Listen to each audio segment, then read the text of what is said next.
Hola, ¿qué tal? Os habla Lunaticoin y bienvenidos a mi podcast.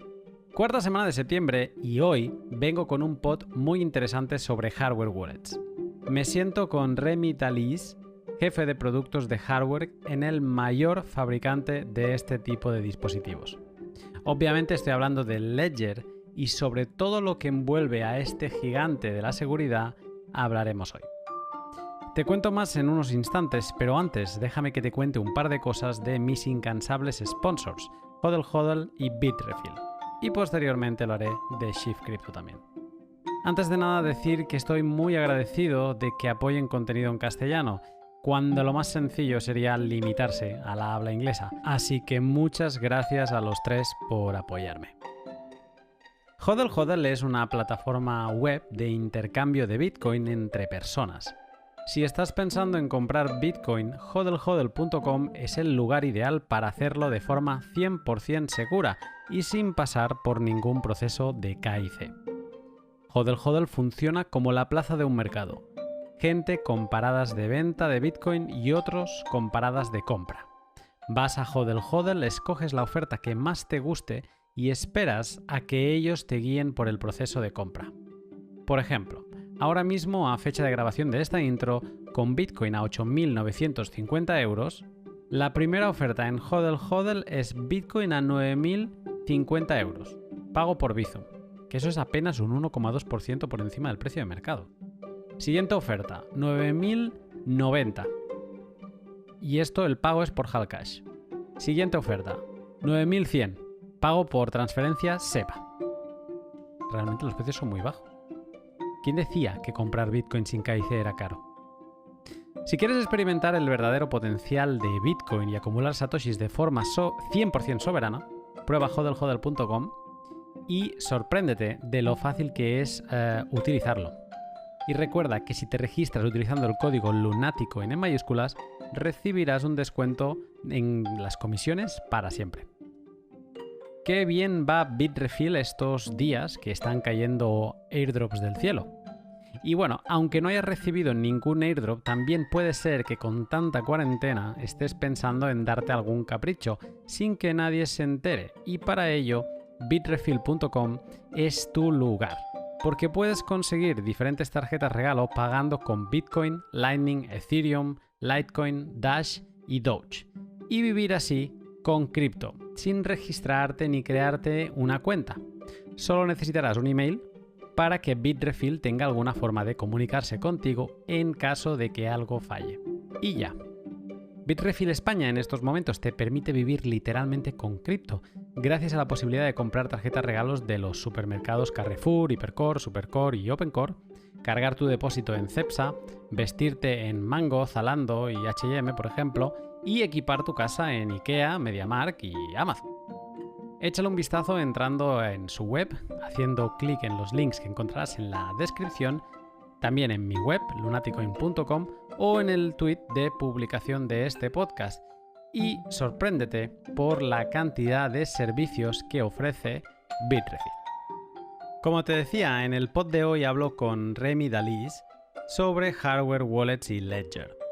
Repasamos sus aspectos fundamentales, diferencias con las software wallets y saltamos de lleno a hablar de sus dispositivos nano y de la arquitectura de las hardware wallets en general, tanto su arquitectura propia como la de algún competidor. Después de una charla muy interesante sobre qué es y por qué es tan importante utilizar Secure Elements en las carteras de hardware, saltamos a una sección final de críticas comunes que leemos sobre Ledger. No dejamos una por comentar. Desde que son closed source, la inexistencia de un hardware wallet Bitcoin only, el filtrado de información a Ledger Live, su última vulnerabilidad entre forks de Bitcoin y el hackeo de miles y miles de cuentas de su tienda online. Un pod muy recomendable para poner en valor el trabajo de Ledger y, por ejemplo, plantearse si hay tanta diferencia entre dispositivos AirGap y los que se conectan vía cable. Como lo mejor están las palabras de Remi, sin más, te dejo con el pod. Buenas tardes, Remi. Buenas tardes, Luna. ¿Cómo estás? Muy bien, muy bien.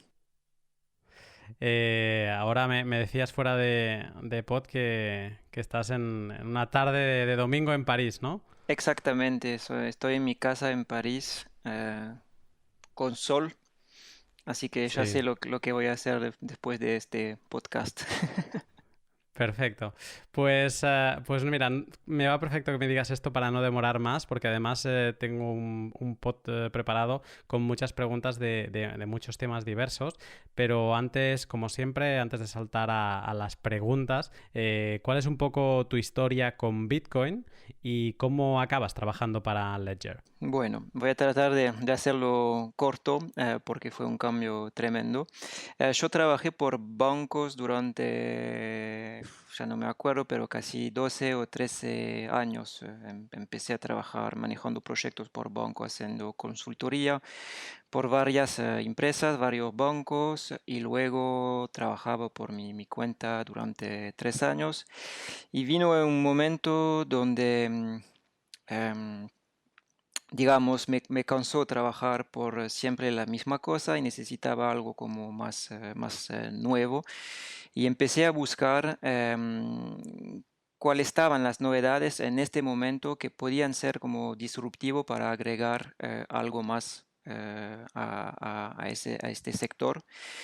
Y me encontré con primero blockchain y me dediqué a estudiar un poco el tema de blockchain para ver qué era y cómo podía ser disruptivo para un banco o para ayudarles Ujú. a usar esta tecnología.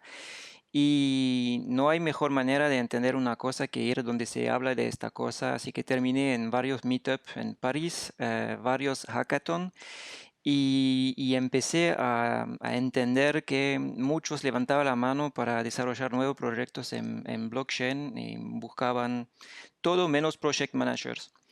Y pensé, bueno, ¿qué está pasando? Yo quiero seguir en un camino, en un tipo de trabajo y esta nueva tecnología. Y empecé a comprar criptomonedas, Bitcoin, pero otras, porque para mí era la mejor manera de entender la tecnología y lo que hacía con eso. Y me enamoré de Bitcoin y de toda la dinámica alrededor y de toda la semilla inicial que fue que Bitcoin existió, por qué existió y me encontré en contra mi sector, los bancos, digamos. Así que fue como una revelación tan al nivel profesional que tenía que cambiar de tipo de trabajo y también que tenía y quería cambiar de sector, digamos. Ujú. Y en este momento, bueno, yo seguía hablando, tratando de hacer un poco de self-marketing en relación a eso, porque realmente había decidido de trabajar en algo que estaba relacionado a Bitcoin y blockchain. Y Ledger acaba de levantar la serie B, unos Ujú. 75 millones, y estaban en una fase de scale-up y necesitaban un project manager para ayudarles en esta fase. Ujú. Y bueno, empezamos a hablar y empecé en marzo de 2018 a trabajar como project managers en varias áreas de la empresa. Y poco a poco empecé a trabajar más en relación al producto de manera directa. Yo coordiné todo el lanzamiento del nuevo producto que tenemos, la Nano X. Y poco a poco, con tema de coordinación, con tema de project management, con tema de product management, terminé manejando la parte hardware. Qué bueno. Para alguien que escuche, quizá no sabe lo que es Ledger, no sé si podrías explicar qué hacéis en Ledger y qué significa ser el jefe de producto de Hardware Wallets. Ok. Am, bueno, Ledger primero es una empresa de seguridad que fabrica, para decirlo de manera más simple, lo vamos a, me imagino, desarrollar más tarde, pero fabrica hardware wallet. Y a Ledger yo, como jefe de producto, la mayor parte de mi tiempo la paso definiendo cómo el producto tiene que evolucionar. y haciendo consensus de manera interna con muchas personas que tienen muchas buenas ideas, incluso las mías, porque es un tema de muchos a Ledger. Yo no pretendo tener la mano 100% en lo que es el hardware. Yo trabajo con muchas personas y tengo como muchas fuentes de información para hacer que el producto evolucione. Yo trabajo con el Customer Service, que me da una cantidad de información muy precisa y muy importante sobre por qué los usadores son felices con el producto, por qué no son felices, pero también cuándo funciona y cuándo no funciona. También trabajo con el marketing, hacemos encuestas, surveys, para saber de manera más directa lo que los usadores quieren ver de nuevo en nuestro producto. Trabajo con la parte Research and Development, que está a tope siguiendo las novedades al nivel protocolario, qué hacer con Bitcoin, qué hacer con Ethereum, qué hacer con esta nueva cripto que está llegando, soportarla, no soportarla, etcétera, etcétera. Y trabajo también con tema de user experience. Eso es como global para la parte hardware, digamos. Y en el día a día hay mucha coordinación para preparar las releases, como cuando vamos, Lanzamientos. sí, exactamente, cuando vamos a hacer un update, qué vamos a poner adentro, cuáles son los equipos que hay que coordinar de manera interna. Y también luego hay trabajo sobre accesorios, digamos, como la hardware viene con cables, por ejemplo, también hay Mm. iniciativas internas para pensar a otro producto que pueden venir con la hardware. Así que sí, ser jefe de producto hardware es una mezcla de todo eso. Pues mm, me da la sensación que no hay mejor persona con quien hablar para todo lo que te tengo que preguntar hoy, porque hay una parte más general que creo que puede estar bien para principiantes incluso, ¿no? Es como la primera parte parte del pod, lo quiero enfocar ahí a hablar de temas generales, pero luego tengo una parte más técnica y luego también una parte de críticas, porque como también hemos comentado antes del pod, Ledger siempre está un poco en el ojo del huracán de, bueno, tanto de maximalistas como no de tan maximalistas, pero sí de bitcoiners, y entonces me interesa poder comentar contigo esas críticas antes de terminar el pod. Pero yendo al principio, en un pod anterior sobre cómo almacenar bitcoins de forma segura, llegaba a la conclusión con el invitado del pod que al final Bitcoin es una private key, ¿no? Y que tú tienes o sea, que cuando tú utilizas una wallet, lo que estás haciendo es habilitando esa private key para poder operar con el protocolo de Bitcoin, para firmar transacciones, etcétera, ¿no? O generar nuevas direcciones para recibir más Bitcoin. Pero al final Bitcoin es esa private key. De wallets, de software, pues tenemos un montón. Tenemos desde las más antiguas como Electrum y luego otras más nuevas como Samurai o Wasabi. Entonces, teniendo software wallets, ¿podrías explicar qué es una hardware wallet? Sí, sí, sí, sí. Bueno, yo diría que la hardware wallet primero es un producto físico que tenés entre tus manos que te permite manejar tus criptomonedas de manera segura. Yo la considero, nosotros la consideramos como una caja fuerte, ¿no? Eh, y una vez que la inicializas, sí, puedes depositar básicamente tu Bitcoin en esta llave y la private key, como decías, la llave privada, la puedes mantener de manera como fuera de línea. Y ahí voy a la diferencia como principal entre la hardware y la software, es que cuando tenés una llave privada, te da mucho poder en realidad, porque estás en total control de tu criptomoneda, ¿verdad? Y por este tema es fácil de targetear una computadora o un mobile que es conectado a Internet de manera directa con Internet básicamente. Em, una software te va a generar una llave privada en una computadora conectada. Y en eso no está totalmente segura porque tu software instalada en tu computadora o en tu mobile puede ser víctima de un malware. Vas a tener básicamente un código que está procesando, vos no sabes, y te puede básicamente sacar estas llaves privadas, ver lo que estás haciendo, ver las llaves privadas. Y a este momento, justo a este momento, básicamente hay dos personas que saben cuál es la private key que te da acceso y control a tu Bitcoin. Vos no lo sabes y la primera vez que vas a mandar tus Bitcoin en la cuenta relacionada a tu llave privada, bueno, otra persona tiene la misma llave privada, puede ver los Bitcoin que hay adentro y como él también tiene control sobre tus Bitcoin, puede mandárselo a otra cuenta. Y esa es una diferencia fundamental entre un producto que está conectado y un producto que está completamente frío cuando viene el momento de crear esta llave privada y también de manejar tus criptomonedas. Hmm.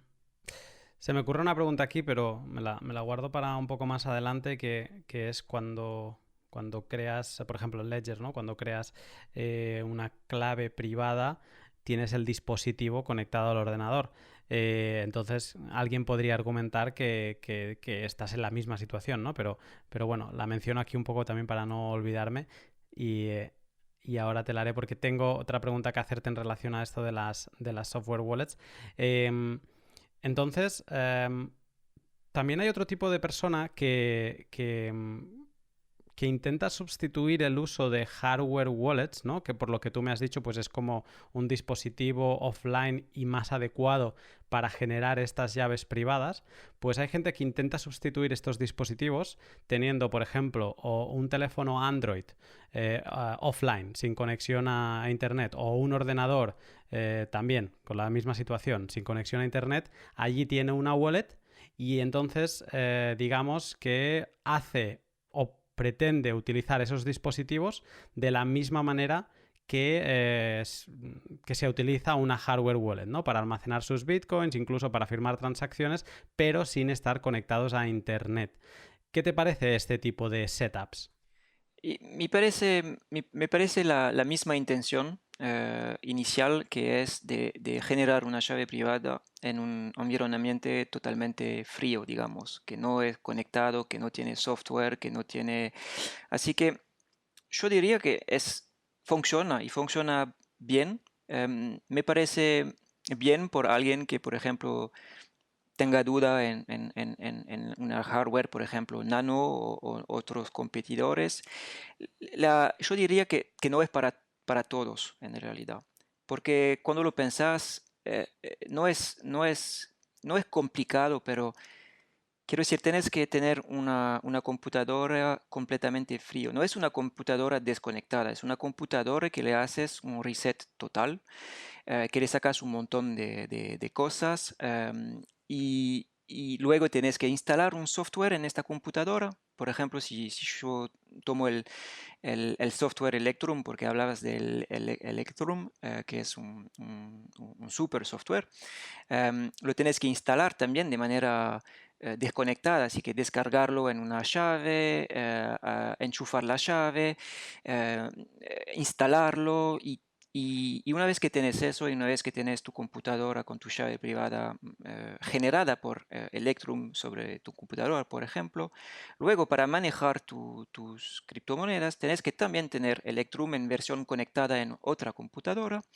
y luego tienes que generar una transacción en la computadora fría, luego ponerla en tu llave privada, en tu llave USB, perdón, luego conectarla a la computadora conectada, cargarla en el software Electrum, firmarla, depositarla en la llave de nuevo, enchufarla Así que de un punto de vista de user experience, eh, no es para todos. De un punto de vista técnico, todo el setup no es para todos. Así que para concluir, diría que funciona y yo lo veo como una solución alternativa para alguien que está listo a hacer todo esto, a hacer el setup de este dispositivo, pero al final no es para todos. Mientras que con un dispositivo como la hardware wallet Ledger Nano, democratizamos un poco el uso de un dispositivo totalmente frío para generar llaves privadas y almacenarlas de manera segura y firmar transacciones de manera fría también. Ujú. Hablas de los dispositivos Nano y en este caso vosotros tenéis los Nano S y los Nano X que mencionabas antes, que son los más nuevos. No sé si podrías explicar un poco cómo son y cuál un poco son las diferencias entre ellas.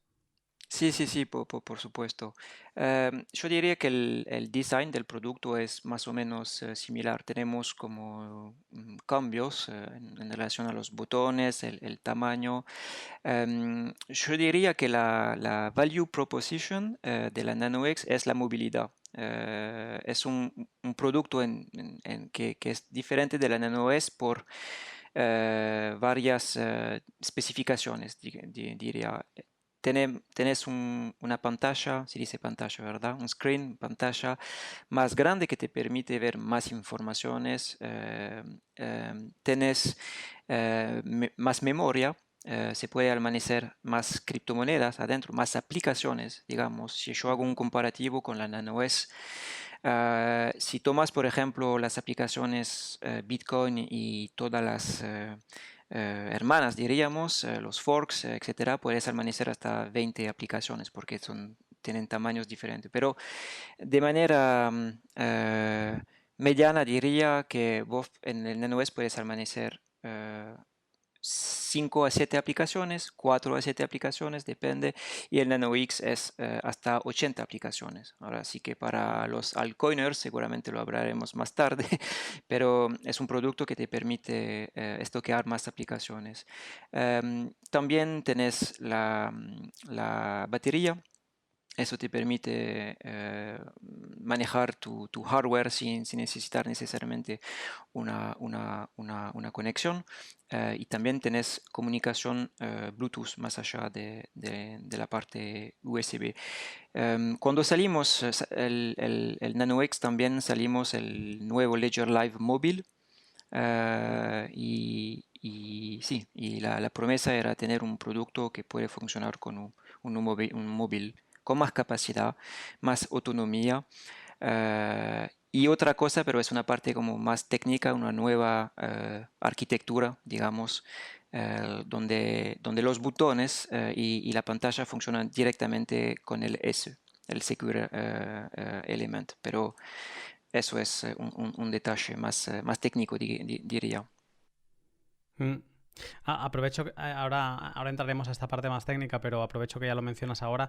Entonces el Nano X funciona solamente con un Secure Element, no tiene un microcontrolador de uso general. Sí, sí, lo tiene. La arquitectura es un poco diferente. Los dos tienen Ujú. microcontrolador y Secure Element. Los dos. Vale. Vale. Para entrar en esta materia voy a mencionar una cosa que le escuché a un compañero tuyo en Ledger, creo que es el CTO, a Charles Guillemet. Supongo que habré destrozado la pronunciación de su nombre, No, no, no, pero le pido perfecto. disculpas. Perfecto. Pues Charles decía que que una hardware wallet ha de cumplir 3 características de seguridad. La primera es la posibilidad de generar aleatoriedad o entropía de calidad, ¿vale? Para así poder generar una semilla y tu clave privada, básicamente, de forma segura. Eso la primera. La segunda es la posibilidad de poder demostrar la legitimidad o incorruptibilidad del dispositivo con algún mecanismo de integridad, tanto para el hardware como el firmware. Básicamente es saber que el dispositivo pueda chequear que nadie lo ha manipulado cambiándole el firmware o el hardware. Y por último, decía que los hardware wallets han de garantizar la confidencialidad de tus llaves y la semilla, aunque tengan ataques físicos o remotos, ¿vale? Entonces, escuchándole, pues y un poco con lo que veníamos comentando ahora, te quería preguntar cómo es la arquitectura de una hardware wallet para cumplir con esas premisas de seguridad. Sí, bueno, hay un tema de componentes y de arquitectura. Si vamos a la parte componentes, y seguramente Charles Guillemet, y lo dijiste bien, o Nicolas Bacan, uno de nuestros fundadores, lo explicarían de manera más precisa, pero voy a hacer lo posible. En relación a la parte de componente, tenemos Secure Elementos, Secure Elements, lo vamos a hablar capaz seguramente, pero este chip, digamos, es la clave de la arquitectura, porque en este chip se va a generar la llave y se va a almacenar esta llave. Es el que se encarga de generar la entropía. No sé si ya lo has escuchado, pero el TRNG, True Random Number Generator, toda la parte de la criptografía y la generación de esta llave pasa en esta caja fuertísima, diría. Así que eso es bastante importante. Cuando se trata del mecanismo de integridad, de cómo fijarse que tu hardware está íntegra, también es la parte Secure Element que está procesada. Cuando nosotros fabricamos un producto, tenemos un HSM, es un server, un hardware en nuestra fábrica, que va a generar una key pair, llave privada, llave pública. Es un dispositivo solo para el uso del producto y para reconocerlo, para saber que este producto viene de la fábrica. Así que básicamente este mecanismo de integridad funciona de esta manera. Este producto tiene una llave privada y una llave pública, y básicamente cuando se conecta a través de nuestro software, la parte de Ledger Live, establece una conexión con nuestro HSM en la fábrica, y básicamente tiene que resolver una enigma matemática, si lo podríamos decir, que prueba que él solamente puede hablar, comunicarse con el HSM. Eso es la manera de verificar que tu nano está íntegra, que es una nano que salió de nuestra fábrica.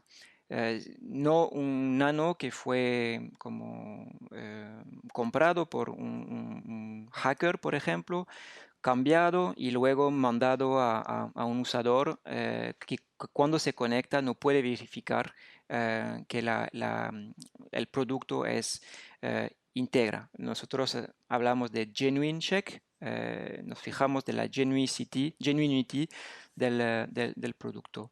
Y sobre la parte de confidencialidad de las llaves, este Secure Element también es la llave, más allá de la arquitectura, porque es un componente que está específicamente hecho para resistir a ataques. Y lo digo realmente específicamente hechos para resistir a ataques, porque la mayor parte de los otros componentes no están hechos específicamente para eso. Es como si yo te decía que este componente es una caja fuerte y la usamos y la volvemos aún más fuerte.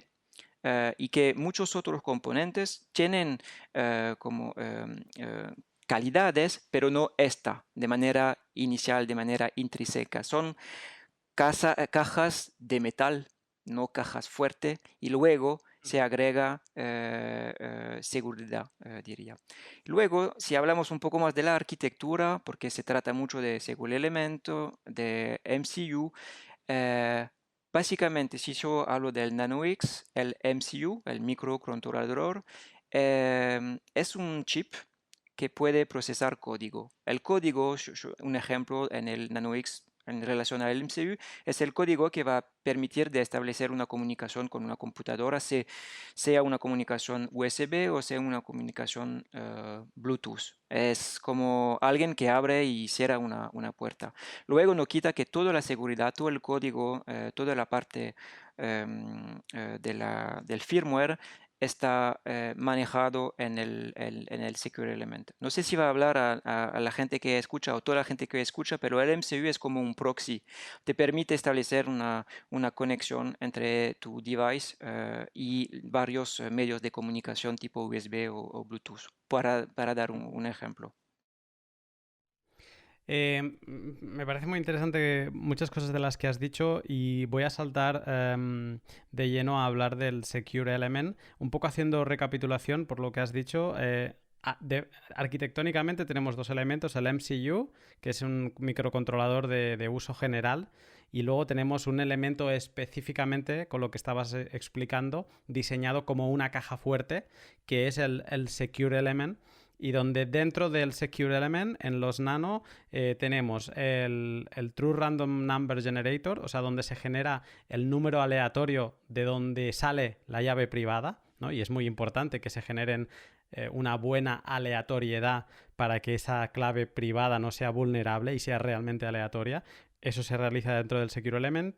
Se realiza también el test de integridad y luego también se almacena la llave privada y corrígeme si me equivoco, pero en los Nano toda la criptografía, las firmas, curva elíptica, etcétera, etcétera, también se realiza dentro del Secure Element. Sí, sí, sí, es una cosa muy específica a Ledger, diría que no solamente el componente en sí está hecho para resistir a ataques físicos, también hay una parte que procesa un código que es nuestro, que agrega, diría, aún más seguridad al nivel software. Toda la lógica business, toda la lógica que hace que se manipula una llave, también está procesando en un environamiento totalmente seguro una caja fuerte.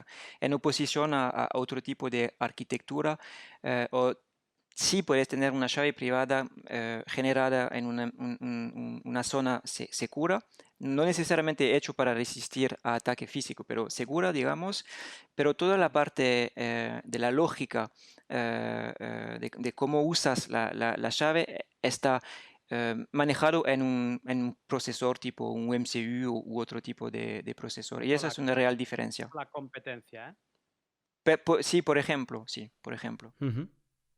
Esto es, voy a hacer énfasis porque, como bien dices, es una de las diferencias más importantes de Ledger con la competencia, y es que tenéis un MCU, pero es para cosas como la comunicación USB o los botones o la pantalla, al menos en el Nano S. Ahora me comentabas que los botones también se controlan desde el Secure Element en el Nano X. Pero yo creo que es importante hacer énfasis en el Secure Element porque es como lo más característico. Una de las cosas que me ha sorprendido y no sabía, pero has mencionado ahora sobre la integridad, es que el dispositivo se conecta vía Ledger Live a un HSM, que me parece que son las siglas de Hardware Security Module. Digamos, con lo que has mencionado, significa que tú siempre que tengas un Ledger Nano vas a necesitar conectarte al Ledger Live al menos una vez para saber si la integridad de tu dispositivo es correcta. Digamos que no puedes comprar un Nano S y utilizarlo directamente con Electrum, por ejemplo. Bueno, sí, puedes, pero nosotros recomendamos pasar por la parte Ledger Live no solamente por este test de integridad, pero también para educar lo que es la nano, porque hay conceptos que no son necesariamente de seguridad o que, quiero decir, el público objetivo es muy largo. No tenés necesariamente gente que es ingeniera, que tiene Bitcoin. Tenés cualquier persona que está interesado en el valor de Bitcoin, sea filosófico, sea especulativo, sea que puede tener Bitcoin y manejar una llave privada es un concepto que no es tan simple en realidad. Así que tenés que pasar por el live para fijarte que tu producto es como íntegro.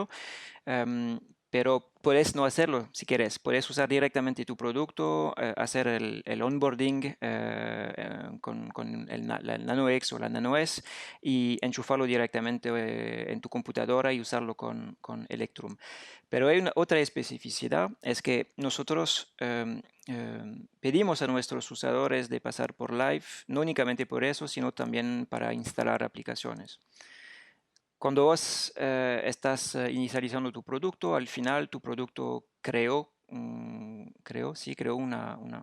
llave privada y a partir de este momento no está todavía totalmente funcional.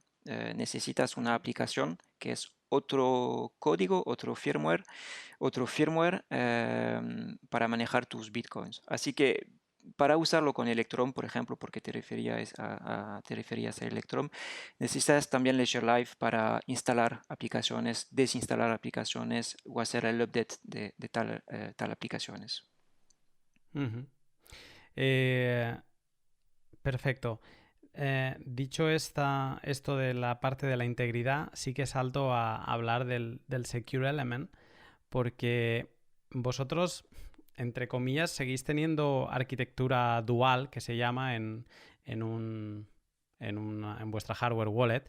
No es que me quiera centrar a hablar ahora de la competencia, pero por ejemplo, para quien nos escucha que tenga un poco de perspectiva, Trezor no utiliza una arquitectura dual, simplemente lo tiene todo funcionando sobre un MCU, que es, como decíamos, un microcontrolador de uso general. Vosotros, como otra competencia, como podría ser Colcar o Bitbox, pues sí que trabajáis una arquitectura dual, pero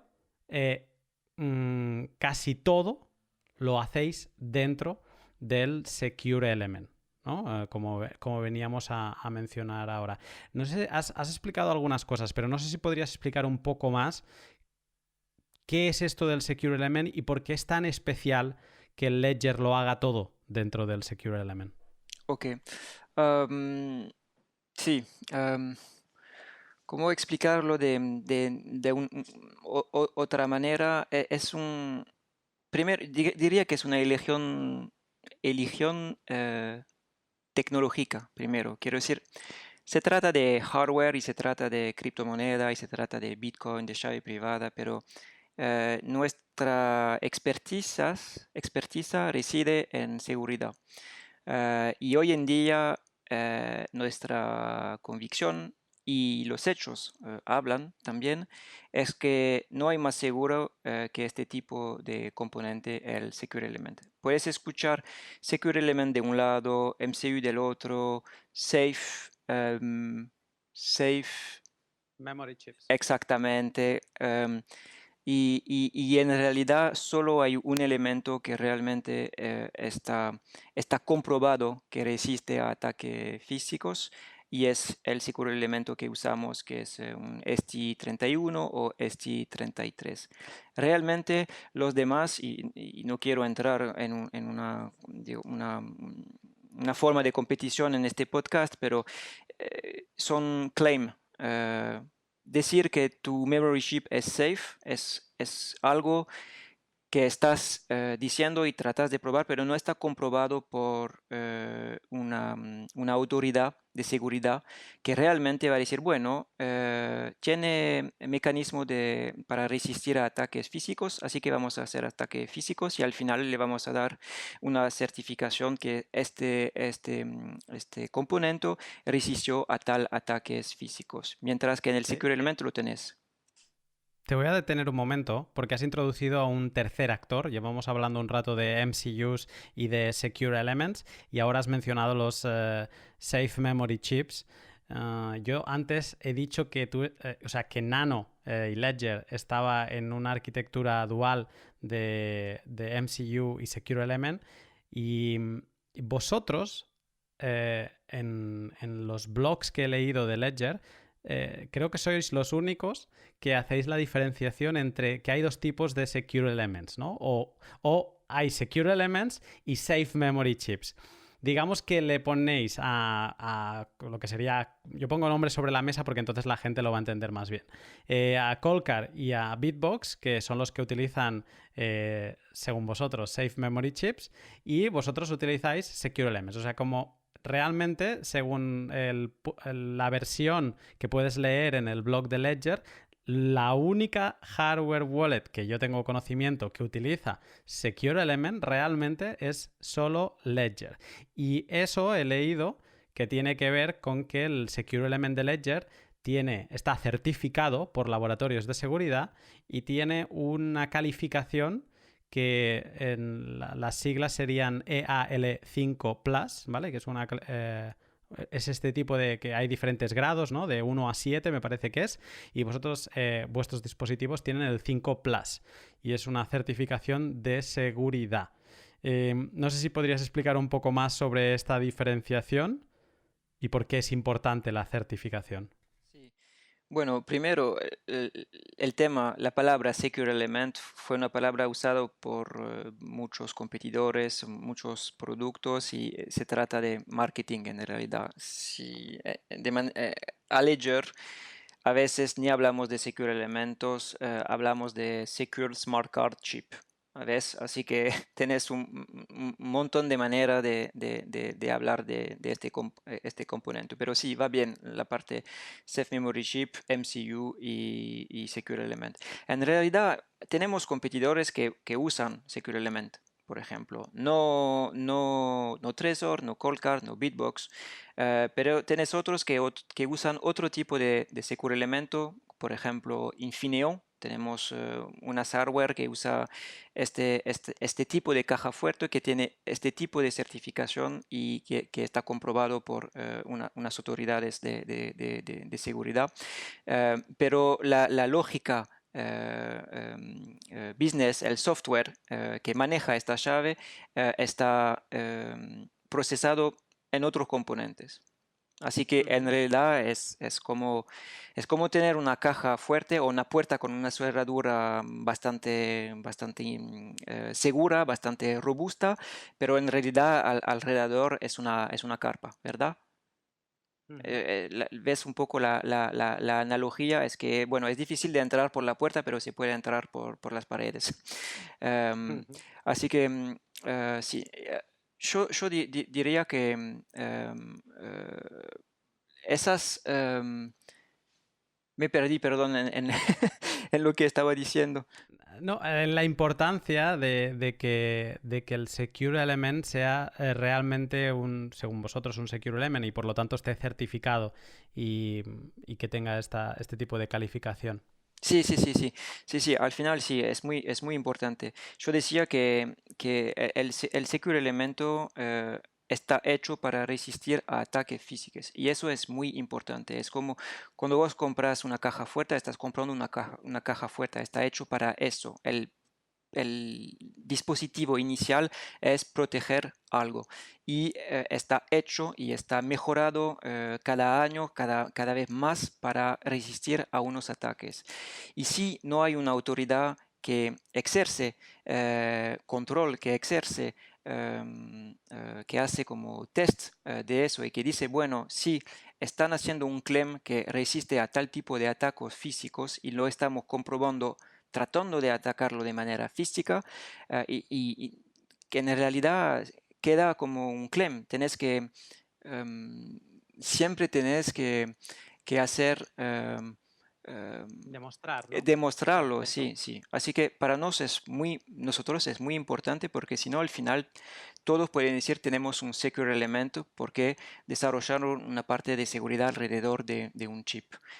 me parece importante que hayamos como esos organismos de certificación para acreditar también que este producto está hecho para eso y resiste realmente a ataques físicos. Quería agregar algo también, es que nosotros tenemos un chip que está certificado por eso, pero también tenemos certificaciones. Por ejemplo, tenemos una certificación de la Agencia Nacional de la Ciberseguridad francesa.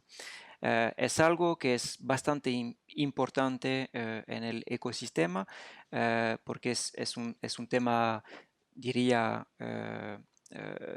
serio, este tipo de certificación, y la Nano S y la Nano X son los únicos productos en sí, y no se trata solamente del componente, se trata del producto que están certificados, que tienen una certificación.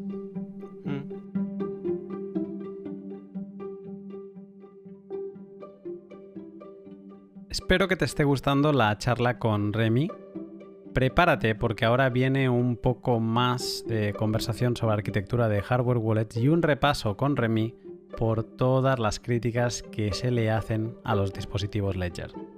Pero ahora déjame hablarte un minuto para que te explique una característica muy interesante de la hardware wallet Bitbox 2. Bitbox 2 es la hardware wallet de la empresa suiza Shift Crypto. Me gusta mucho y es la que recomiendo a familiares y amigos porque es ideal tanto para principiantes como para usuarios avanzados. Utiliza una arquitectura dual con la que se protege a tu semilla frente a ataques físicos y en definitiva te sirve para operar con tus bitcoins de forma segura. Cuando compras una Bitbox 2, aparte del dispositivo, también recibes un adaptador USB-C, un cable por si no quieres conectarlo directamente al PC, y una tarjeta microSD de 8 GB. Una de las características que pasan desapercibidas en la Bitbox 2 es su ranura microSD, donde puedes almacenar copias de seguridad de tus 24 palabras, con lo que no solo dependerás de tu copia en papel o metal, sino que también podrás añadir redundancia y guardar tu semilla en digital en otros lugares seguros. Muy pocas hardware wallets te dan esta posibilidad y es una característica que usuarios principiantes y avanzados agradecerán mucho. Si te estás planteando subir tu seguridad de nivel, no te lo pienses más y échale un vistazo a la Bitbox 2 siguiendo el link que encontrarás en la descripción, en mi web lunaticoin.com o en el tweet de publicación, y descubre esta genial hardware wallet atemporal. Y recuerda que si utilizas el código Lunaticoin en la compra de tu Bitbox 2, tendrás un descuento de al menos el 10%.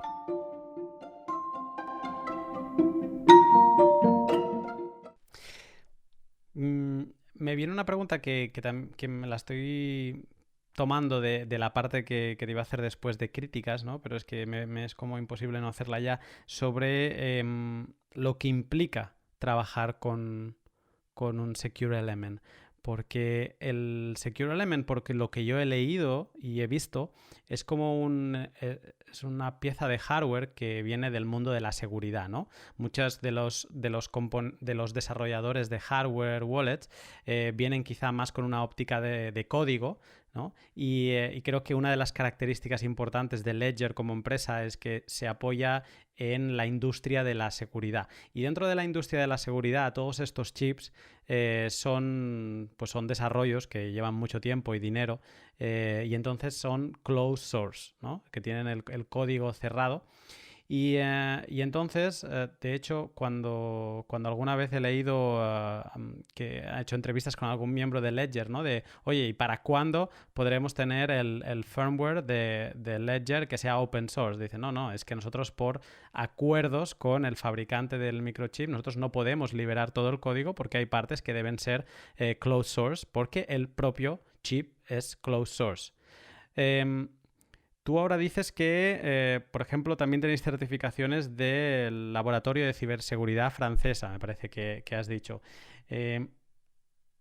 ¿Entiendes que haya gente que no quede tranquila con no ver cómo están las cosas construidas o cómo está el código desarrollado dentro de un SE? Porque es una caja fuerte tan negra, digamos, el Secure Element, tanto para un atacante como para alguien que quiera revisar desde fuera si se están haciendo bien las cosas, ¿no? Que si a alguien se le escapase una parte del código o digamos que este laboratorio de seguridad no analizase bien las cosas, pues podría haber algo que hubiera quedado sin analizar y alguna falla de seguridad. ¿Tú cómo ves este tema o esta crítica? Em, de, de una cierta manera la entiendo y de otra manera no la entiendo. Te voy a decir por Vale. qué. Yo diría que depende a qué nivel te pones. Si te pones al nivel de seguridad e ingeniería o si te pones a nivel de valores, filosofía, conceptos, que todo tiene que ser open source. Yo diría, por ejemplo, que entiendo perfectamente la crítica. Si vos lees el libro blanco de Satoshi Nakamoto, obviamente se dice que el código de Bitcoin tiene que estar open source.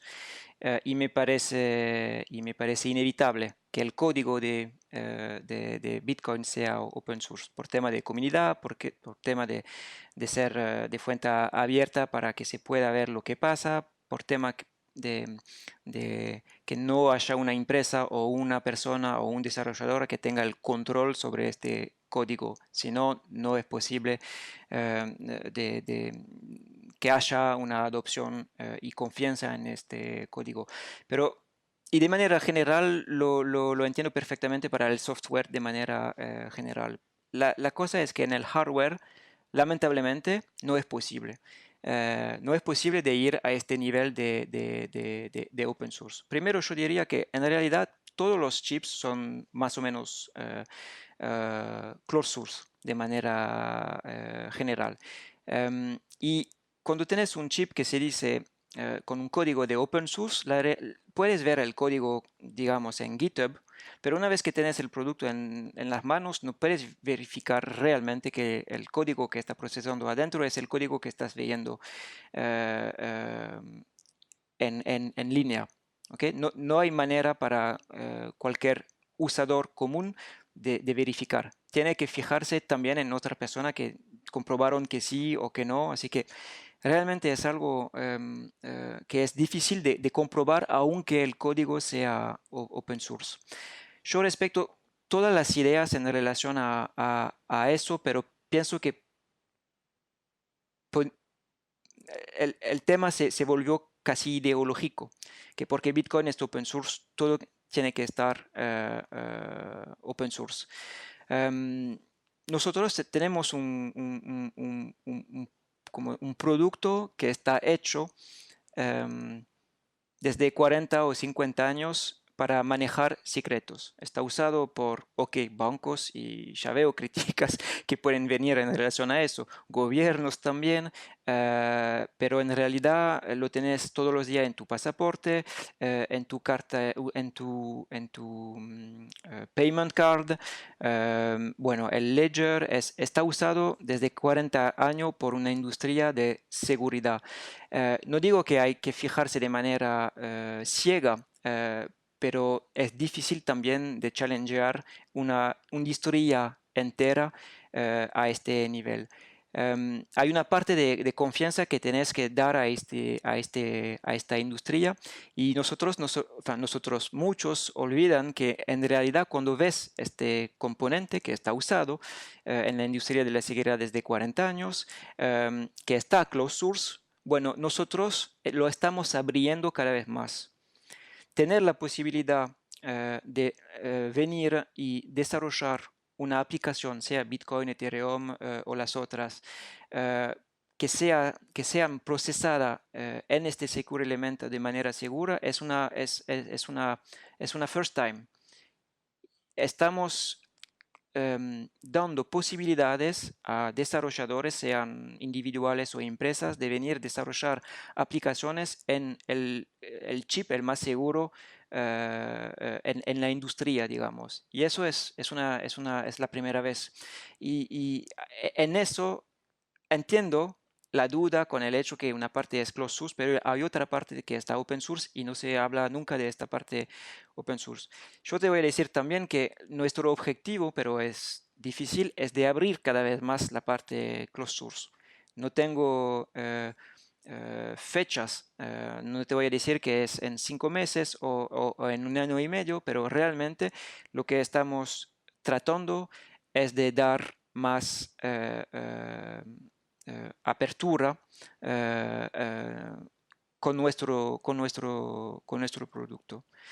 Y yo también creo que hay un debate como ideológico. Entiendo perfectamente que la crítica, pero al fondo es un debate o ideológico o entre expertos. Y me parece que muchos no son ni ingenieros ni expertos en seguridad. Yo no soy ingeniero y no soy experto en seguridad. Te voy a dar un ejemplo que es capaz que no es una metáfora tan sutil, pero cuando hablas con Ferrari, los hechos hablan. Ferrari son los mejores en lo que hacen desde años en relación a la motorización, en relación a las carreras que hacen de Fórmula 1 o otro tipo. Y en realidad si te tenían que explicar por qué son los mejores y cómo usan su tecnología, no lo puedes decir ni en 1 hora ni en 5 horas, porque yo no soy mecánico, vos no sos mecánico. Es algo como realmente hay hechos que hablan y también son expertos en el sector que están desarrollando. Así que no sé si el ejemplo es llamativo, pero para challengear algo hay que también entender los detalles de cómo funciona la seguridad, de cómo funciona la ingeniería del trabajo que está hecho y también de los valores de la empresa. Si me das un minuto más, porque yo hablé bastante más, hablar solo de producto y de una marca es como a veces no limitante, pero a mí me gustaría también hablar vos hablabas de Charles, Sí. es como nosotros somos, digamos, 200, tenemos la mitad de la empresa que son desarrolladores de software y tenemos hasta 15 personas, aún más, que trabajan solo de seguridad, solo de eso. Son expertos en seguridad. Trabajaron por esta industria durante años y eso es el corazón de nuestro producto. Es muy importante de decirlo porque estas personas están animadas por valores. No están acá para poner una backdoor, están en contra de eso, pero de manera intrínseca. Y lo que están haciendo es atacar otros productos, no para decir que el Ledger al final es mejor que los otros, porque hay todo un tema de non-disclosure, hay una manera ética de hacerlo. Lo hacen porque consideran que todo el mundo tiene derecho a tener una solución que está completamente segura, sea closed source o open source. Atacan todos los días competidores y nosotros mismos. Se dedican a eso 100%. Y a veces van a haber otras industrias. Y al final esto hace que la seguridad general de nuestro producto y también de los otros se mejora cada vez más. Eso es muy importante. Así que entiendo la crítica del closed source, pero hay que ver también lo que una empresa que tiene una parte closed source porque tiene un NDA con tal tipo de fabricante de Secure Element, está haciendo algo del otro lado que es básicamente más abierto, mucho más abierto de lo que pensamos y se dedica a la seguridad. Ujú. Esto que acabas de mencionar del trabajo de Charles es el laboratorio Don John, si no me equivoco. Y he de decir que cuando hablas con con vuestros competidores en privado, todo el mundo tiene a Ledger en muy alta estima por el trabajo de mejora del ecosistema, como bien acabas de explicar. O sea, esto es algo que si quien nos está escuchando no lo sabía y solo tenía la imagen, digamos, crítica de lo que es Ledger, pues que sepáis que en la industria, incluso si veis conversaciones de los más maximalistas desarrolladores de hardware wallets, cuando aparece Charles en Twitter y se pone a hablar, Es como que un aura de respeto aparece en escena y de golpe empiezan a hablar todos muy correctamente porque digamos que el trabajo que se está haciendo desde el laboratorio de Donjon de mejorar todo el ecosistema es genial y es de agradecer. Y en eso sí que soy muy, muy consciente y me alegra que lo hayas mencionado porque tampoco íbamos a tener mucho tiempo de hablar de Donjon en este episodio, ¿no? Pero genial, después de esta explicación, déjame preguntarte un poco sobre lo que antes he dejado un poco entrever que era una duda existencial que tenía. Ahora mismo tenemos Ledger, que sí, que tenemos un microcontrolador de uso general que es el que nos sirve para comunicar el ordenador al Secure Element, pero luego yo hay algo que te prometo que no entiendo y lo he intentado. Yo no soy técnico, yo vengo de una parte ingeniería, pero de arquitectura, o sea, yo no tengo ese conocimiento de software o de hardware, y yo no entiendo cómo algo que el Secure Element, en este caso, que está en contacto con un ordenador y que está en contacto con Internet a través de un cable, ¿no? A través de ese ordenador que está conectado a un cable con esa hardware wallet, yo no entiendo cómo puede transmitir información hacia el ordenador, pero que de ninguna manera, a través de un ataque remoto, el hecho de estar conectado con cable no se pueda acceder a esa información. ¿Tú tendrías alguna explicación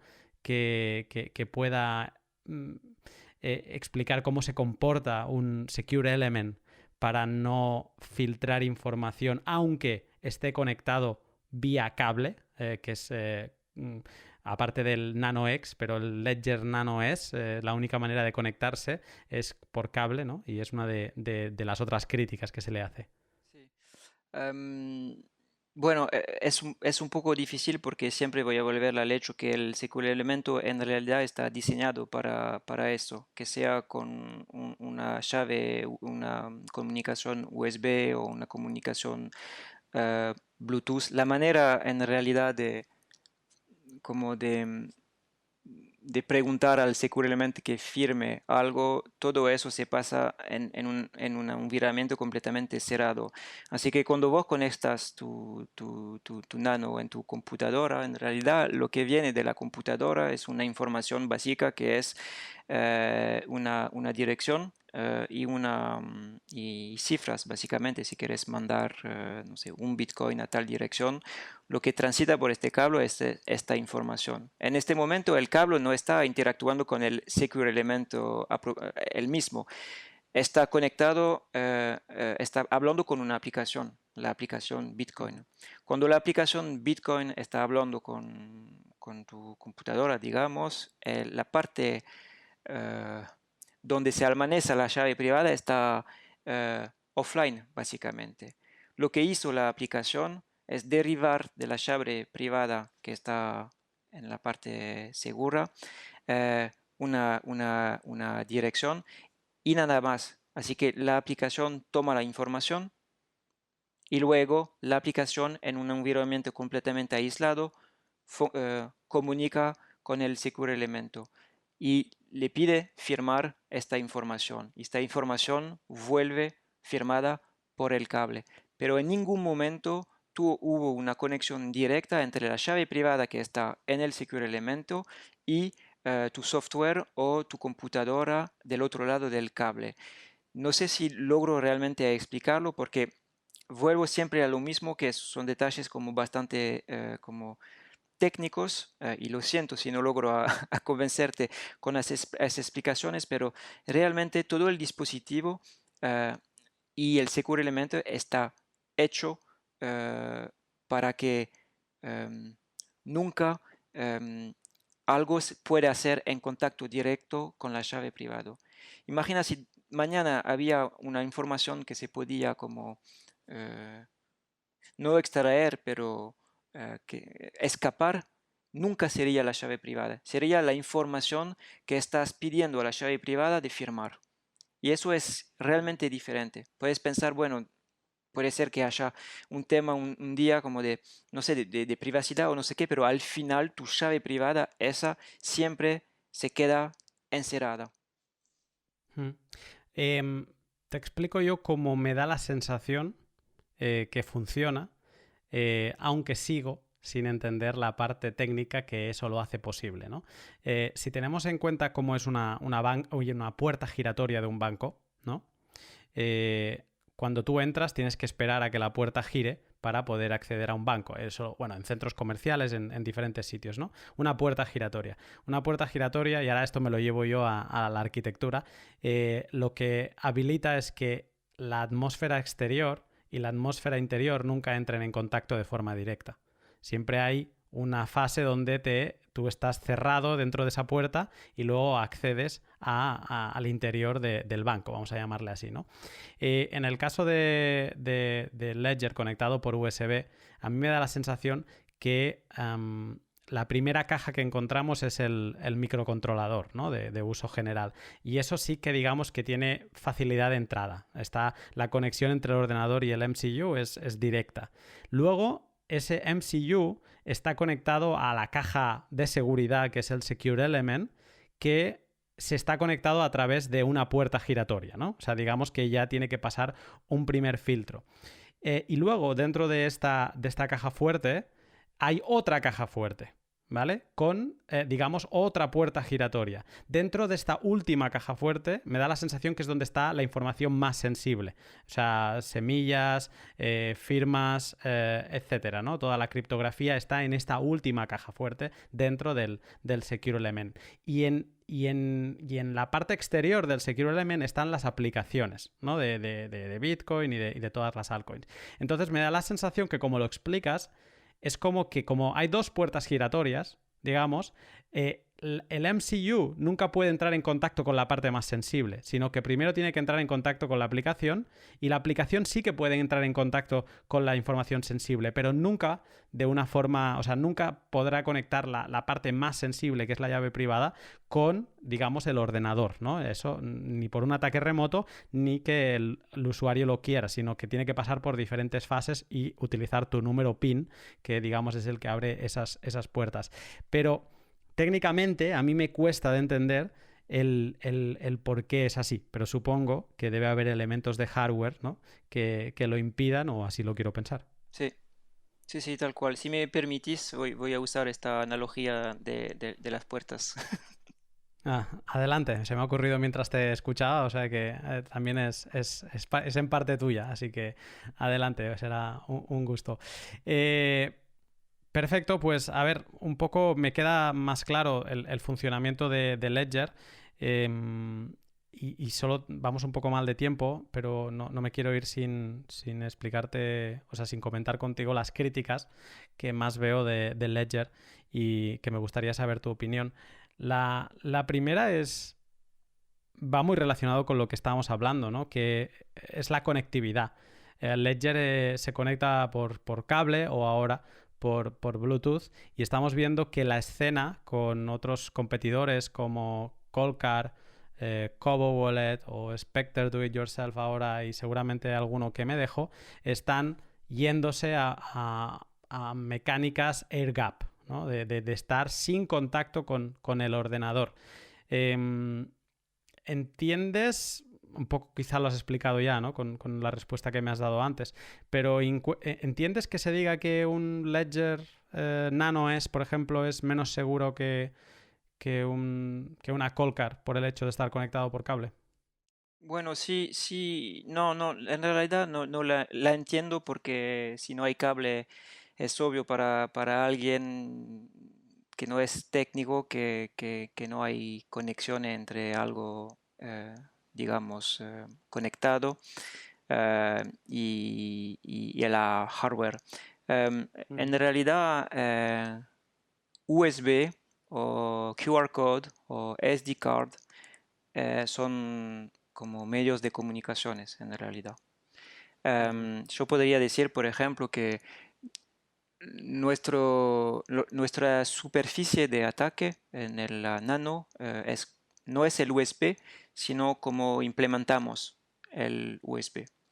Y con la parte AirGap yo podría decir lo mismo. Capaz que la superficie es capaz un poco menos importante, pero igual necesitas un software para hacer el parsing del QR code, ¿verdad? y en realidad este software podría ser como instalado de manera equivocada, podría tener un bug o podría tener también digamos, una mala intención Malware. atrás de un malware, este software. Así que puedo entender porque sí, parece como más simple, más en el aire y así yo no riesgo nada, pero en realidad todo depende de cómo está hecha la implementación. Así que al nivel técnico para mí no hay diferencia entre el USB o la parte AirGapped, ni siquiera la parte Bluetooth. Al final lo que importa es que no haya informaciones que se escape, informaciones relacionadas a tu privacidad que estás haciendo en este momento, que sea por USB, QR code o Bluetooth, y es una cosa, y luego que nunca, nunca, nunca haya escape de las llaves privadas donde están almacenadas. Así que entiendo, pero espero que clarifique un poco que en realidad Ujú. es un argumento, pero no es 100% Eh, Es, eh, es algo sobre lo que he reflexionado esto mismo que acabas de decir, porque al final, incluso en una Colcar, ¿no? Que es como yo creo que incluso superado por el tema de los QR codes, porque aún es más air gap, ¿no? No hay ningún elemento que toca los dos dispositivos, como sería la micro SD. Pero en todos los elementos, en todas las hardwares, eh, hay un elemento de comunicación, como bien decías ahora. El malware puede viajar en una micro SD, en el caso de Colcar. O el malware, he visto que se están desarrollando la posibilidad de actualizar dispositivos AirGap por QR code, enviando información con diversos QR codes consecutivos donde se transmite la información de forma visual, por llamarle de alguna manera. Es lo mismo, ¿no? Es una forma de comunicación que, como tú bien decías, si se manipula el QR code, se puede manipular el código y por lo tanto se puede añadir un malware. Y es interesante. Yo creo que llevamos mucho tiempo aceptando que todo lo que se conecta por cable es malo y lo que no se conecta por cable es bueno, pero siendo críticos y honestos con uno mismo, al menos a mí me ha hecho reflexionar. Algo sobre lo que quizá yo personalmente, por los elementos que tengo sobre la mesa, quizá soy un poco más crítico, es sobre el Bluetooth, porque vosotros implementáis en NanoX la tecnología BLE, que es Bluetooth Low Energy, y por ejemplo, otros fabricantes no sé si son de seguridad, pero al menos son de llaves de Second Factor como Yubico o incluso Google. Google tuvo que retirar unas llaves de seguridad que tenían implementada esta tecnología y Yubico ha dicho que no va a realizar ningún tipo de llaves con Bluetooth de low energy, de baja energía, porque no lo considera un estándar suficientemente seguro. Vosotros sobre esto entiendo que con el Donjon y demás lo habréis estudiado, pero ¿qué tenéis que decir? Bueno, nosotros vamos a seguir con el Bluetooth, no pensamos parar el Bluetooth con el Nano X, y lo mismo es como tenés un protocolo de comunicación y tenés la manera de implementarlo y de segurizarlo. Eh, en el Bluetooth, obviamente se puede como, no sé, en nuestro caso no digo que se podría operar, pero hackear, pero primero usamos algo que se llama numeric comparison. Así que primero tenés que aceptar eh, que haya una conexión Bluetooth entre un producto y lo otro. Y eso está hecho de manera encriptada. Segundo, no hay informaciones que es crítica que puede transitar por este Bluetooth. Es la misma cosa con el USB, es que puede ser, no puede ser, no te voy a decir pero puede ser que haya una información que un día se escape, pero sería como una información pública, una dirección y cifras. La llave privada, que es la única información crítica, ella nunca se va del secure elemento, nunca se va del device, que sea Bluetooth, que sea USB o un día AirGap o no sé. Así que nosotros no vemos ningún riesgo y también no estoy experto de lo que hacen Yubico con YubiKey y los demás, pero no es la misma implementación de Bluetooth que usamos. Y Ujú. una cosa que me gusta con nuestros productos es que si al final te, tienes una duda tan fuerte con el Bluetooth, primero lo puedes desactivar y usar el cable o puedes solamente usar la Nano S. Así que en realidad el Bluetooth es opcional. Nosotros lo hicimos para una mejor experiencia, más en el aire, que no sea AirGap. Em, pero al final es opcional. Lo puedes desactivar y ya está. Ujú. Otra crítica es que cuando utilizas Ledger Live, eh, y esto ya entramos más en la parte quizá más bitcoiner o de privacidad, es que estás filtrando... ahora dudo si estás filtrando todo tu XPub o es que estás filtrando, no sé si eran 100 direcciones, tus 100 primeras direcciones de tu XPub con los servidores del Ledger. He escuchado una crítica bastante feroz de esto porque decían que Ledger no solo tiene tu dirección porque te ha enviado un dispositivo a tu casa en teoría o a algún sitio tuyo, sino que, y a lo mejor también a tu nombre, sino que también va a tener todo tu historial de transacciones porque digamos que les estás filtrando a través de Ledger Live tus, tus futuras direcciones, ¿no? Aunque no sea el XPAP, pero sí que le estás filtrando un número de información, hay un número de direcciones. ¿Qué dirías sobre esta crítica? Bueno, yo diría, primero, para aclararlo, la Xpub no las toqueamos. Eso lo quiero decir de nuevo porque es muy importante, porque es una crítica que tuvimos unas veces, pero si uno está auditando el código de Ledger Live, justamente lo va a comprobar de manera directa. Que es open source. Esta parte no lo hemos especificado, pero diría las apps que sí que instalas en el device son open source y el software, Ledger Live, es open source. Lo que no es open source, lo que es closed source, es el firmware de los dispositivos. Exactamente. Así que la Xpub en realidad está en tu computadora. Así que está en el cache de la aplicación. Nosotros no manejamos tu Xpub para nada. No está nunca mandada a nuestros servers y está encriptada en tu computadora con el password de Ledger Live, por ejemplo. Así que está bien aclararlo y te agradezco por esta oportunidad. La segunda cosa es que sí, obviamente tenemos nodos y en esos nodos hay una colección de dirección pública porque si no, no sería posible reconstruir una blockchain y mandarte información y tampoco hacer el broadcasting de las transacciones.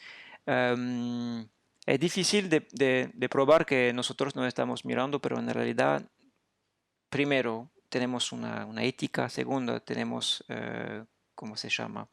Toda esta cosa de GDPR, no vamos a hacer nada que sea explorar lo que hacen los usadores.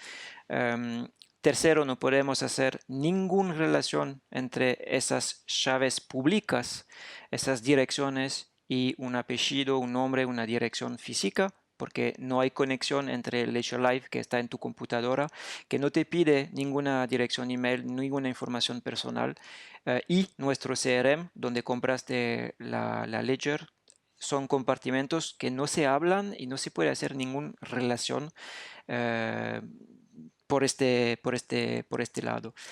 Y al final, bueno, si con eso no estás convencido, tienes dudas y está bien, quiero decir, también puedes usar nuestra llave con un dispositivo software tipo Electrum o Wasabi o lo que sea para manejar mejor tu privacidad si tienes dudas con Ledger y tal. Yo creo que la manera última de manejar tu privacidad es de procesar tu propio nodo. tampoco usar un server de Electrum, porque al final estás dando confianza a este server también, quiero decir. No lo puedes auditar, no puedes comprobar que es como cuando vos usas un VPN. Hay VPN que son más o menos seguros, hay VPN que son más o menos buenos para la privacidad. Así que al final, si realmente querés una privacidad última, tenés que tener tu propio nodo, ¿no? Así que sí, lo bueno con la Nano es que es muy abierta en este sentido, es que si algo de Ledger que sea Live o otras cosas, otras aplicaciones que son Bitcoin, no te gusta, no tenés una duda, bueno, la puedes usar solo con la aplicación Bitcoin y con un software que te da más confianza en relación a este tema de privacidad. Ujú. Me quedan dos críticas. Eh, una creo que es evidente, pero al final, o sea, es evidente que no vaya a haber consenso entre los que critican y Ledger, porque creo que la filosofía de empresa es, si no me equivoco, Ledger es una empresa agnóstica en cuanto a blockchain, por lo tanto no cree en Bitcoin por encima de otras, simplemente se basa en tecnologías blockchain. Pero una de las críticas es esa, ¿no? Hablando de superficies de ataque que antes hablábamos, pues que en un Ledger puedes instalar diferentes apps, ¿no? Y entonces, pues que esas posibilidades son una superficie de ataque mayor y como no son Bitcoin only, digamos que el Bitcoiner critica esa posibilidad de que eso sea así y no mira con tan buenos ojos a Ledger.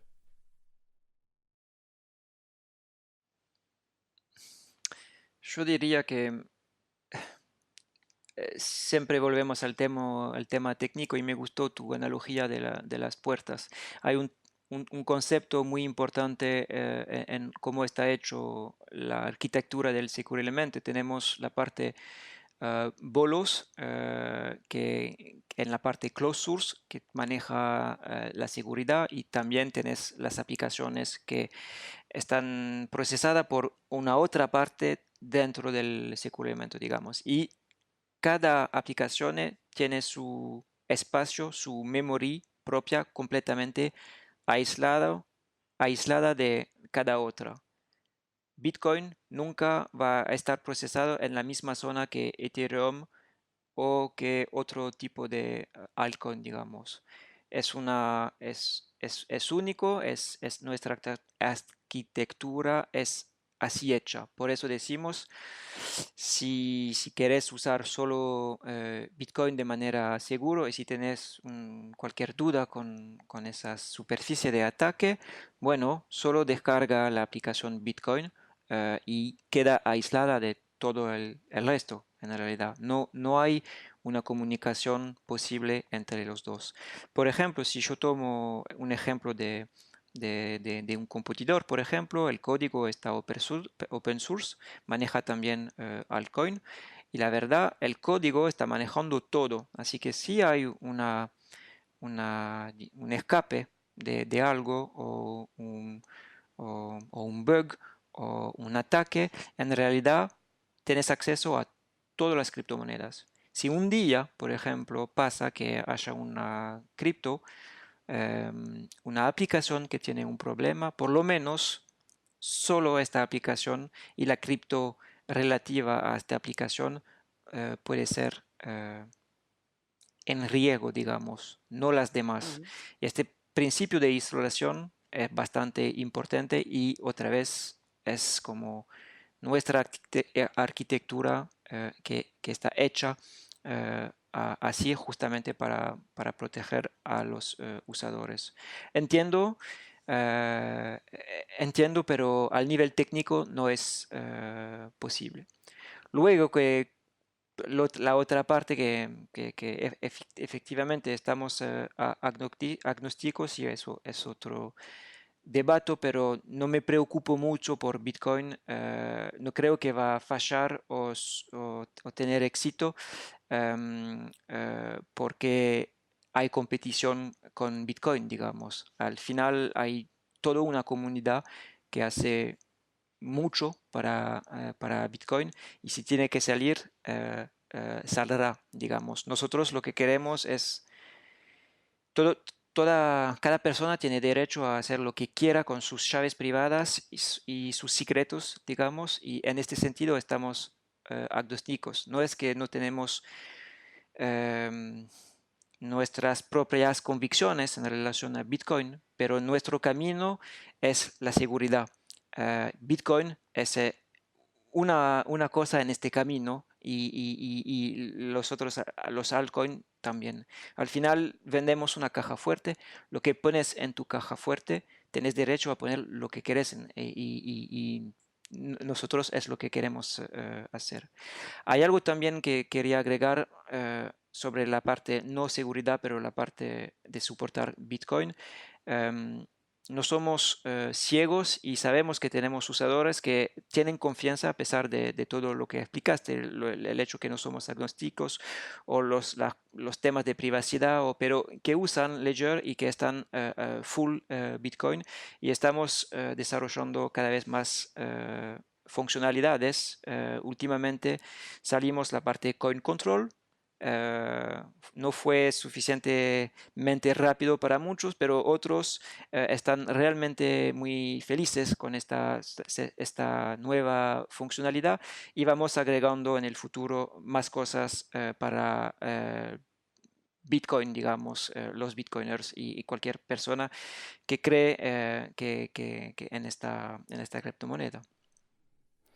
Se me ocurre escuchándote, eh, así como has de pasar por Ledger Live para instalar la aplicación de Bitcoin, aunque solo quieras utilizar Ledger en Bitcoin, ¿no sería una posibilidad para Ledger de contentar a cierta parte del público haciendo como hacen otros fabricantes una edición Bitcoin only, que digamos, con la aplicación de Bitcoin precargada y que no dependiese de Ledger Live, y que por lo tanto pudieras tener como la privacidad asegurada de inicio, sin tener que conectarlo ni una vez a Ledger Live?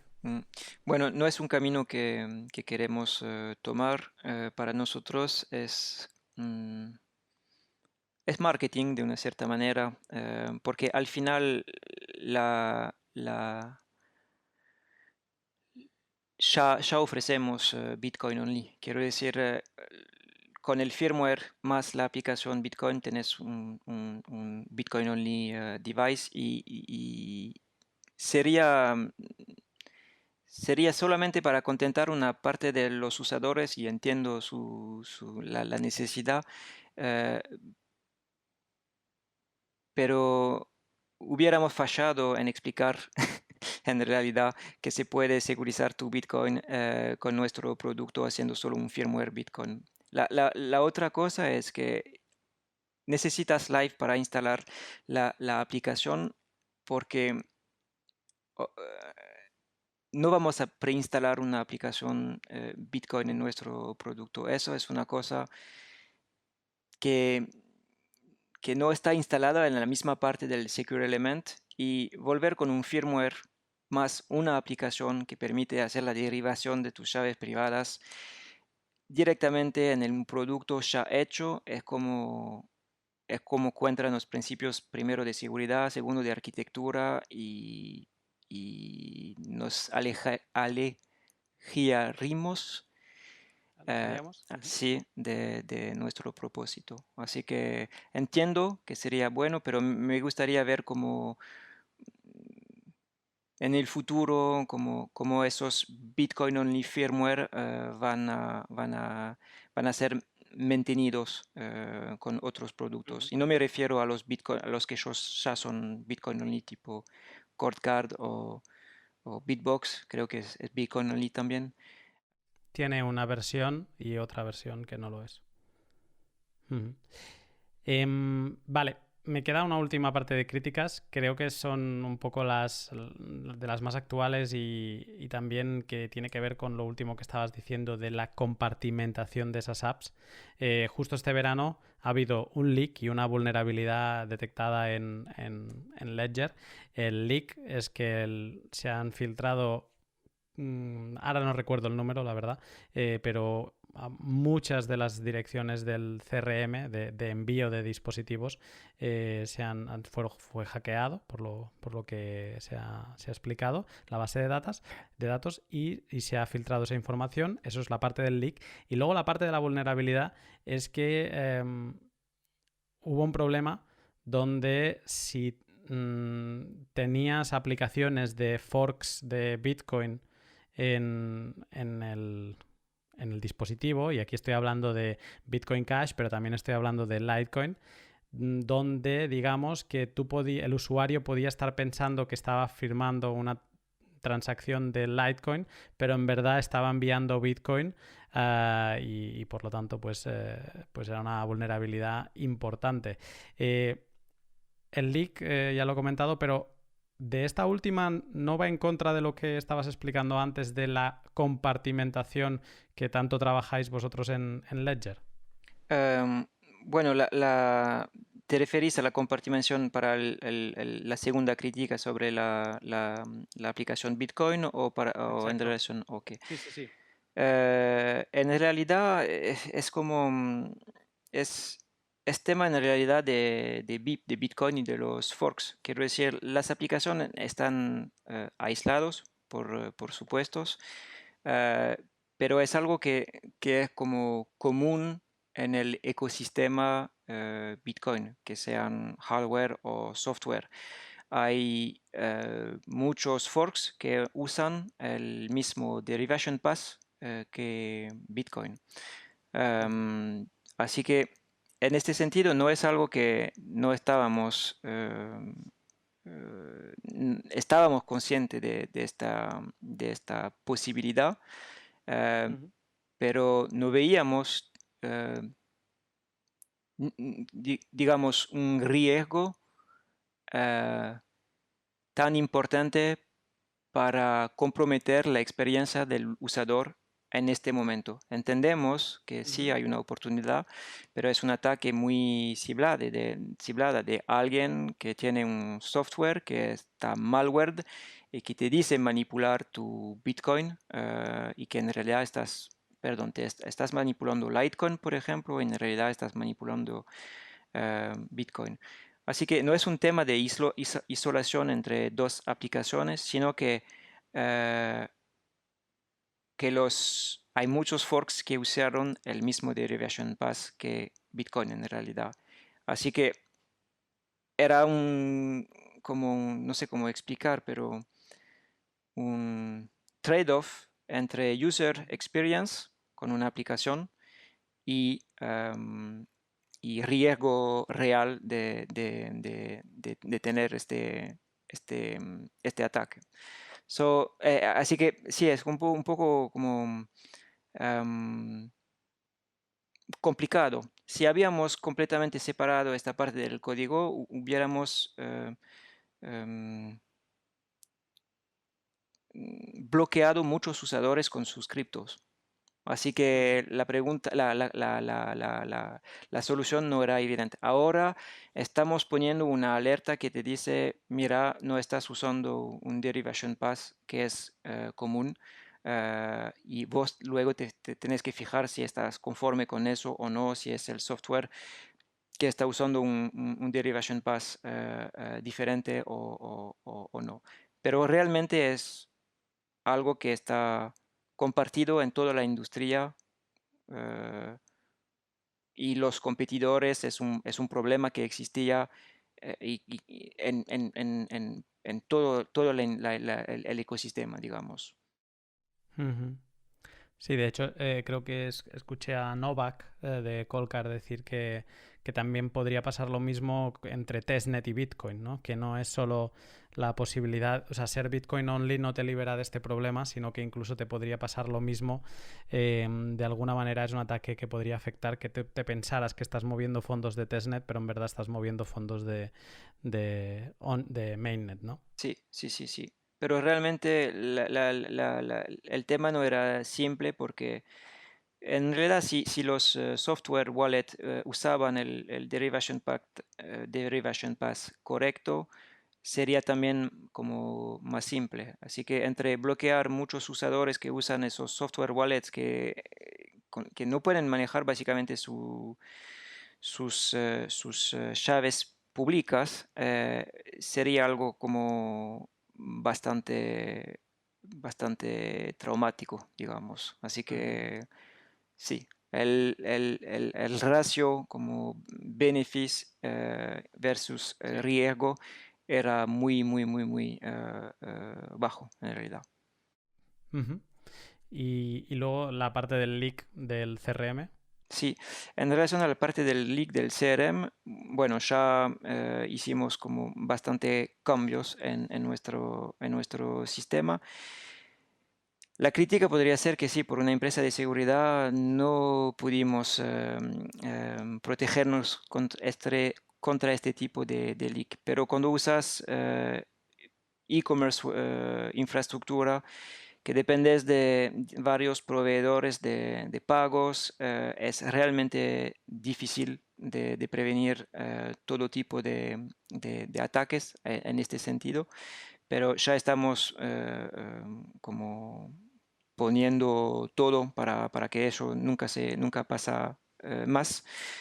Yo diría que no hay relaciones entre una dirección, un nombre, un apellido y una dirección directa de criptomoneda, em, fueron 1 millón de información que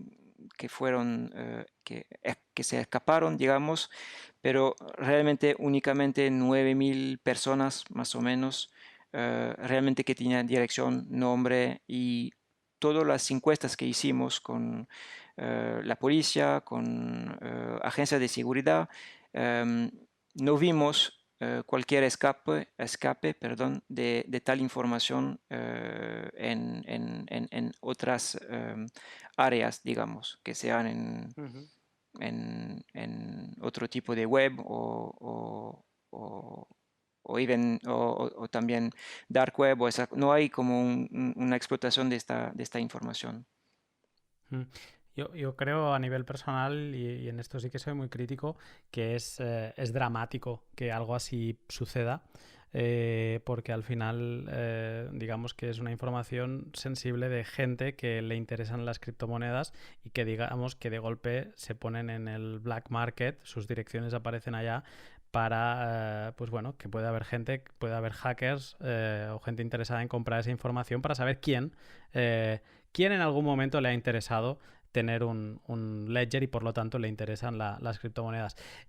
Para mí es una información, algo muy grave que no debería suceder, pero también es verdad, y hablando con Moritz de Spectre, ¿no? Que ellos tienen esta hardware wallet que es do it yourself, ellos una de las cosas que exprimen, ¿no? Al final es una ventaja competitiva porque ellos no tienen ningún CRM, porque ellos no venden ninguna hardware wallet, tú te montas la hardware wallet de piezas generales, ¿no? Y al final nadie puede saber que tú lo quieres para ese fin, ¿no? Eh, pero en verdad esta vulnerabilidad es algo que toda la industria tiene o puede tener. Estamos hablando, o sea, Trezor, Coldcard, Bitbox, todo el mundo acumula en cierto momento datos para poderte enviar tu hardware wallet y si se acumulan esos datos también pueden ser filtrados. No sé si ahora con el GDPR en Europa, pero sí que me da la sensación que es algo a nivel de industria en general, que sí que se debería encontrar otra manera, no sé cómo, porque no desconozco la manera, pero de poder saber dónde tienes que enviar un dispositivo sin saber a dónde lo tienes que enviar. No sé si me explico, pero creo que debería pasar por una solución así. Sí, sí, sí, entiendo. Quería agregar que en ningún caso estamos como negando nuestra, digamos, Responsabilidad. responsabilidad en este caso y bueno, quiero decir, em, hemos presentado como de la manera más simple posible excusas y fuimos bastante transparentes sobre las medidas que estamos poniendo para que eso no se pasa de nuevo, pero sí, entiendo que sí, puede ser, fue como un fracaso para mucha gente que puede tener miedo de ser targeteado si su nombre y su apellido escapa en cualquier, en cualquier zona de la vida cripto y no cripto. Bueno, puede ser también una manera para que la gente en general aplique la famosa frase de Don't Trust, Verify, y cuando compre cualquier dispositivo, pues no lo envíe a su casa, ¿no? Sino que busque un lugar tercero donde enviarlo o utilice algún sistema de pago donde no, digamos, conecte directamente su identidad y su dirección a ese dispositivo. Y bueno, creo que es una lección. O sea, mientras la industria se pone de acuerdo en encontrar a lo mejor un sistema como el que mencionaba yo antes, pues sí que yo es una recomendación que lanzo, que la gente antes de comprar un dispositivo para almacenar criptomonedas o cualquier dispositivo que tenga relación con criptomonedas o Bitcoin, pues que haga esta reflexión de dónde lo está enviando y qué datos está cediendo. Remy, te he robado muchísimo tiempo, más del que teníamos pactado, entonces yo a mí ha sido una conversación que me ha encantado. No sé si para terminar podrías explicar así en líneas generales qué podemos esperar de Ledger en un futuro cercano. Algo que puedas explicar o no sé, algo que me puedas dejar aquí. Bueno, más desarrollo para Bitcoin, eso es seguro. Y siempre una involucración, ayúdame. Sí, se ha entendido. Sí, cada vez más importante para la seguridad de las criptomonedas de nuestros usadores. No más ni menos. Estoy realmente feliz de haber podido dar un poco más de explicaciones de lo que hace Ledger y por qué somos Ledger.